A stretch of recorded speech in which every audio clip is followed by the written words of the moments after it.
হবিগঞ্জ ৪ আসনের মাননীয় সংসদ সদস্য ব্যারিস্টার সাইদুল হক সুমনকে হত্যার হুমকি দেওয়ায় মাধবপুরে মানববন্ধন অনুষ্ঠিত।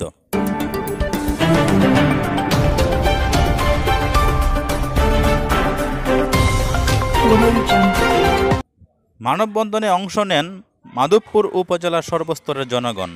নেতারা বলেন, এক সপ্তাহের মধ্যে হুমকিদাতাদের গ্রেপ্তার করে আইনের আওতায় না আনা হলে পরবর্তীতে আরও কঠোর আন্দোলনের ডাক দেবেন। এই হুমকিটা দেওয়ার পরে আমরা মিডিয়াতে পাইছি, অর্থাৎ মিডিয়াতে পাইয়া আমরা যারা সমর্থক, আমরা যারা শুভাকাঙ্ক্ষী, আমরা যারা ভোটার, দুই জায়গার জনগণ একত্রিতভাবে প্রোগ্রাম নিয়েছি রাস্তা মানববন্ধনের মাধ্যমে এই হত্যাকারীকে সুনির্দিষ্টভাবে খুঁজা বাইর করে তাকে রাষ্ট্রীয়ভাবে সরকার দৃষ্টান্তমূলক শাস্তি দিবে এই আশা প্রত্যাশা করছি।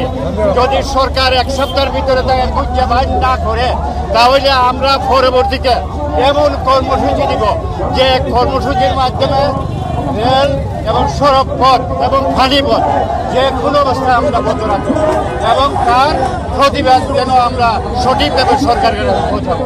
আমরা আমাদের আন্দোলন যে একজন নির্বাচিত সংসদকে হত্যার হুমকি কিংবা তাকে হত্যা করার জন্য একটা টিম মাঠে কাজ করছে, যা সোনাইঘাট থানার ওসির মাধ্যমে সংসদ সদস্য জানতে পেরেছেন। আর এই জন্য আমাদের দরকার বাংলাদেশ সরকারের কাছে, পুলিশ প্রশাসনের কাছে আমাদের আবেদন যে তার সুস্থ নিরাপত্তা দেওয়া হোক এবং তার হুমকিদাতার সুস্থ বিচার করা হোক।